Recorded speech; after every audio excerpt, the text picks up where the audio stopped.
Now, Khamzat Chimaev is still in the news, right, from UFC 294 to huge victory over Usman. And I know that makes some of your stomachs tingle, like your stomach, you're already getting mad, right?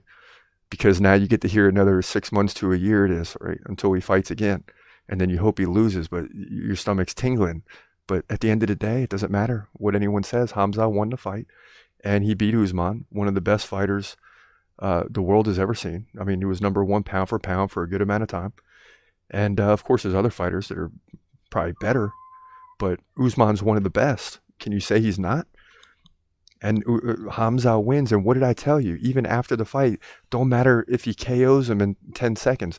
There's going to be all types of excuses and people trying to bring him down. It would have been harder if you'd have done that.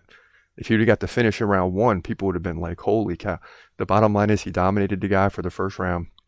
And then he looked more patient in the second and third. And I'm sitting there watching saying, let's go, pick it up. You got to do something. And then you find out later he had a problem with his hand. We still don't know the final results or official results of that. But that explains why he switched from righty to lefty in the first 2 minutes of the second round. It explains why the pace slowed down, and he still found a way not only to beat one of the best fighters on the planet, but to beat him with a hurt hand in 2/3 or the majority of the fight. I mean, that's crazy. That's crazy. And how did he do that? Because he built up enough base. I mean, if you get 10-8 rounds from all the judges, except one, you get two 10-8, 10-8s. I mean, you got to really fall apart. I mean, you got to lose the next 2 rounds and it's still a draw. So, and he still found a way to squeak out another round with a hurt hand. So I say, listen, at the end of the day, everyone can say what they want. Khamzat won. So I'm cool with it, man. Yes! Yes! I'm pumped up. Because now the story starts to shift. Oh, he doesn't deserve a title fight now. He doesn't deserve a title fight. Because Dana White said DDP gets a title fight and he didn't get hit. Yeah, all that's going to start happening now. And maybe they start pushing Khamzat at DDP, but what's more likely to happen, okay, as we said on the previous podcast, DDP likely fights Strickland because, Khamzat, he fights every 8 months to a year is a trend right now. That'll change when he gets the title. But right now, that's the way it is. And if you're going to win the title, you got to chill and make sure everything is good and then come back and fight. And, we got another win here now. So we got fed, you know what I mean? We ate, we got to see the fight.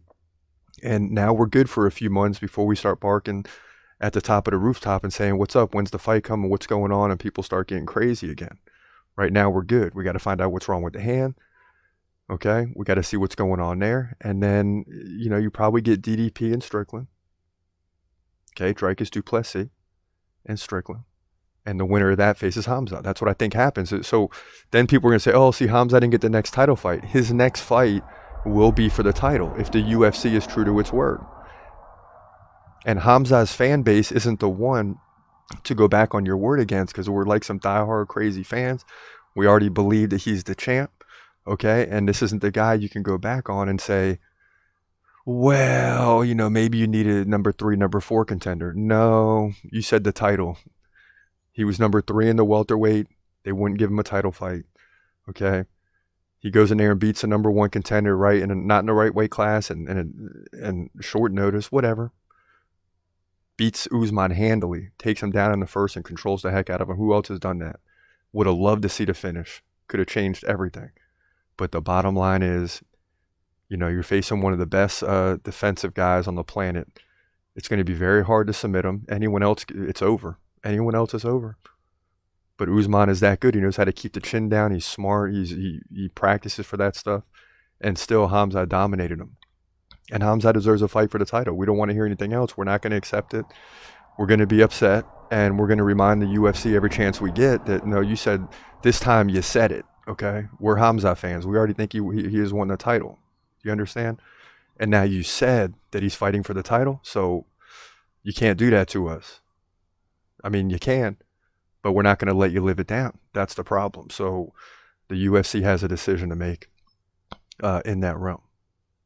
They got a decision to make because we're not going to forget what we were promised.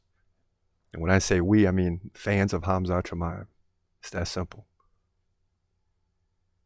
So those are the two big things today, right? Bud Light and UFC partnership, that's awesome. Khamzat Chimaev is fighting for the title next until we hear differently. I don't care what these other guys say, like the MMA gurus on there talking about he will not fight for the title. Sean Strickland says he doesn't deserve it. All these guys know that if Khamzat fights for the title, it's a wrap. So keep him down. Maybe someone else could beat him. Maybe if we make him fight DDP, Dricus du Plessis could beat him. And I'll tell you what, that would be a great matchup because Dricus is no joke. But neither is Khamzat. And he'll be ready. But we were promised a title fight, and that's what we want. It doesn't matter what any other person says, what the champ says. None of that matters. This is what the UFC said. And the UFC shall reign supreme and should hold to its word. Especially with Khamzat. You want to break your word on some other fighter with, good to average fans? Don't do it when you got a diehard fan base. And if you don't think the diehard fan base is there, go ahead and announce a fight with like a Jared Cannonier or something like that. And watch how many people start to scream from the rooftop about it. Like, you promised a title fight, right? But, and if that happens, we'll go ahead and fight Jared. He'll go ahead and fight Jared Cannonier and whoop him. And then we'll be right back in the same situation that we were in the welterweight division at number 3 again. Still, the champ won't want to fight. The only way you can beat Khamzat is not to have to fight him. I mean, it's that simple. I mean, if all you guys really think he's going to lose that bad, just then say, let's see the title fight. Let's get it over with. Put him up for the title. Let's see what he got. And then we can end the discussion. But they don't want that because they know that Khamzat wins. So they don't want that. They don't want Khamzat fighting for the title. They do not want that to happen. He's gon' fight, wait, he's gon' fight, wait, hold your breath till the end of the night. Last fighter call, UFC at its height, yeah. Bringing that thunder with all his might, saying step up, wanna fight, hold up, think twice, gladiator, assassin, reckless, no abandon, walk through that cage, he'll leave your ass stranded, wake up, hey, where you at, hey, got hit in the head with a baseball bat.